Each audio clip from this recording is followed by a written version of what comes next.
ஒரே ராத்திரியில் காணாமல் போன கிராமத்தை பற்றி கேள்விப்பட்டிருக்கீங்களா? போர் எதுவும் நடக்கல, பாடிஸ் எதுவும் கிடைக்கல.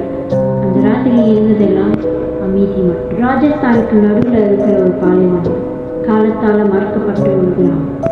யாரும் அங்கே வாழலை, ஆனால் அது இருக்கிறவங்களே என்ன பார்த்துக்கிட்டு 200 வருஷத்துக்கு முன்னாடி நடந்த ஒரு கதை.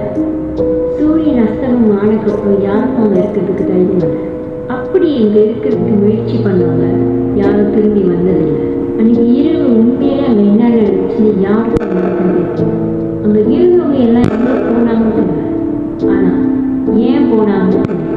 அங்கே இருக்கிறவங்க அந்த கிராமத்தை குல்தாரான்னு சொல்லுவாங்க, சபிக்கப்பட்ட ஒரு கிராமம்.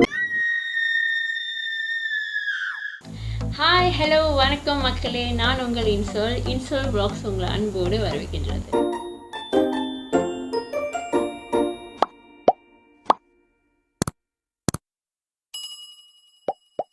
சுமாரா ஒரு 1800 வருஷம் முன்னுக்கு நடந்த ஒரு கதை. ரொம்ப அழகான வளர்ச்சியான விவசாயத்துக்கு பேர் போன ஒரு கிராமம், கல்தாரா என்ற ஒரு கிராமம்.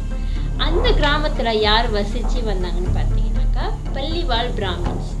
அவங்க தான் அங்கே இருக்கிற பில்டிங்கையும் கட்டி பராமரிச்சுட்டு வந்தாங்க. அங்கே வாழ்ந்தவங்க எல்லாம் ஜெய்சல்மீன்ற ஒரு ஆட்சி கீழே வாழ்ந்து வந்துட்டு இருந்தாங்க, ரொம்ப நிம்மதியாக. அந்த நிம்மதியை ஒரு அமைச்சர் கெடுக்கிறவர். அவர் பேர் சலீம் சிங். அவர் யாருன்னா பார்த்துக்கிட்டிங்கன்னா ரொம்ப பலமான பேராசை கொண்ட கொடூரமான ஜெய்சல்மீரோட அமைச்சர். இருண்ட பாலைவனத்தில் ஒரு அழகான நிலா தோன்றுனா எவ்வளோ அழகா இருக்குமோ அவ்வளோ அழகா ஒரு பெண்ணை சலீம் சிங் குல்தாரா கிராமத்தில் பார்த்தார். அந்த கிராமத்தில் இருக்கிறவங்க கிட்ட இந்த பொண்ணு எனக்கு வேணும்னு சொன்னார். வீரர்களை அனுப்பி அந்த கிராமத்தில் இருக்கிறவங்கள எச்சரிக்கை பண்ணார் சலீம் சிங். நாளைக்கு அந்த பெண் என்னோட, அவளை தயார் செய்யணும். ஆனால் கிராமத்தில் இருக்கிறவங்கள அவளை சலீம் சிங்க்கு தரதுக்கு மறுத்தாங்க. அவரோட ஆசை கோபமாக மாறினுச்சு. அந்த பெண்ணுக்கும் அந்த கிராமத்தில் இருக்கிறவங்களுக்கும் அந்த பெண்ணை சலீம் சிங்க்கு கொடுக்கறதுக்கு விருப்பம் இல்லாத எல்லாரும் சேர்ந்து சலீம் சிங் கிட்ட கெஞ்சி அந்த பெண்ணை விட்டுருங்க அப்படின்னு. ஆனால் சலீம் சிங் எவ்வளோ கெட்டவராக இருந்தாக்கா அவங்களுக்கு கொஞ்சம் கூட இறக்கமே காட்டாம அந்த பெண்ணை நீங்கள் எனக்கு கொடுக்கலன்னா நான் இந்த கிராமத்தையே அழிச்சிருவேன்னு மிரட்டினாரு. அன்னைக்கு நைட்டு நிலாவோட வெளிச்சத்தில் குல்தாரா கிராமத்தில் இருந்த எல்லாரும் அங்கே இருக்கிற ஒரு கோயிலில் கூட்டு சேர்ந்து அவருக்கு இந்த பெண்ணை கொடுக்கறது பதிலாக நம்ம எல்லாம் செத்து போயிடலாம் அப்படின்னு முடிவு பண்ணாங்க. ஏன்னா அவங்க எல்லாத்துக்கும் தெரியும் சலீம் சிங்கோட வீரர்களை யாராலையும் எதிர்க்க முடியாது. சூரியன் ஒதிக்கிறதுக்கு முன்னுக்கு சின்ன பிள்ளைங்கலேருந்து வயசானவங்க, ஆண்கள், பெண்கள், இப்படி எல்லாருமே அந்த இருட்டுக்குள்ளே மறைஞ்சு போனாங்க. சூரியன் உதிச்சக்கப்புறம் அங்கே ஆளுன்னு சொல்லிக்க அந்த கிராமத்தில் ஒரு ஆள் இல்லை. 100கணக்கான வீடு அப்படியே விடப்பட்டுச்சு. தயார் செஞ்ச உணவு அப்படியே மேஜை மேலே இருந்துச்சு. காய போட்ட துணி, வீட்டுகளில் இருக்கிற கதவு, கொளுத்தி வச்ச நெருப்பு, இப்படி எல்லாமே அப்படியே வச்சபடி இருந்துச்சு. விடுத்ததுக்கு அப்புறம் அந்த கிராமத்தில் பார்க்குறதுக்கோ இல்லை சொல்லிக்கிறதுக்கோ ஒரு ஆள் இல்லை. வரலாறுக்கு தெரிஞ்சதெல்லாம் அந்த கிராமத்தில் இருந்தவங்க மறைஞ்சு போகிறதுக்கு முன்னுக்கு அந்த மண்ணுக்கு ஒரு சாபத்தை கொடுத்துட்டு போனாங்க. இங்கே யாரும் வாழ மாட்டாங்க, இப்போ இல்லை, எப்பயுமே இல்லை அப்படின்னு. 100 ஆண்டுகள் கடந்தும் அந்த மண்ணுக்கு விட்ட சாபம் அப்படி தான் இருக்குது. எத்தனை தடவை அரசாங்கம் அந்த கிராமத்தை திருப்பி கட்டணும்னு முடிவை எடுத்தாலும் ஒவ்வொரு முயற்சியிலையும் அவங்க தோல்வி தான் அடைஞ்சாங்க. அங்கே தங்கணும்னு நினச்சி முயற்சி பண்ண நிறைய தொழிலாளிகள்னால காலையில் வரைக்கும் இருக்க முடிஞ்சது கிடையாது. சில பேர் நடுராத்திரிலேயே ஏஞ்சி ஓடி இருக்காங்க.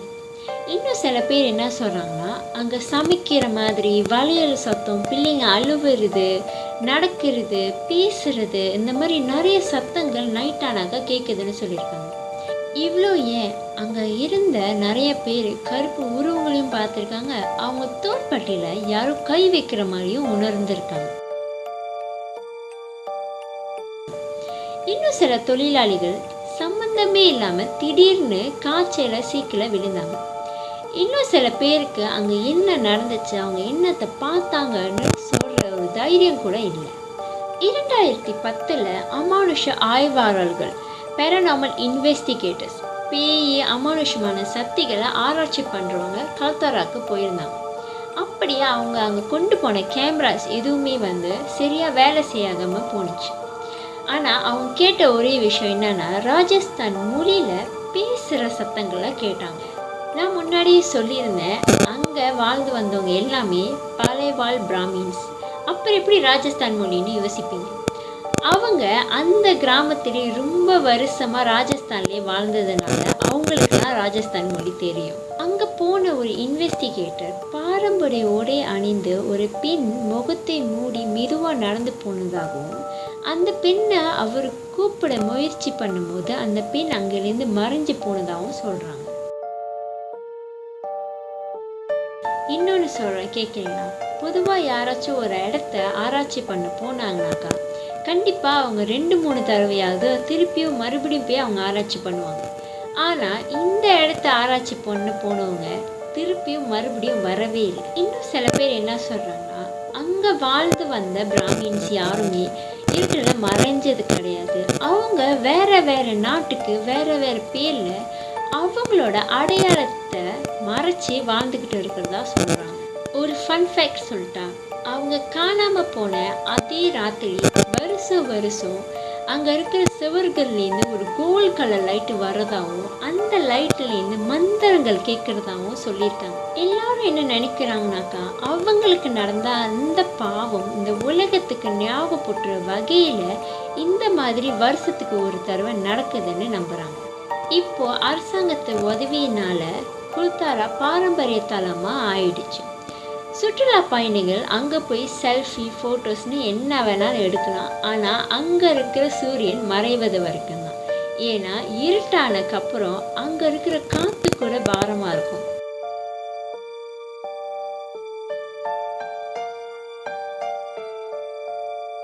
விடப்பட்ட சாபம் இன்னும் அப்படியே தான் இருக்கல.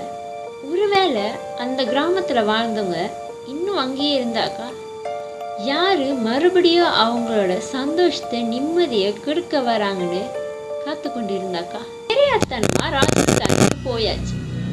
இருட்டு நேரத்தில் கல்தாரா கிராமத்தை பார்த்தாச்சு.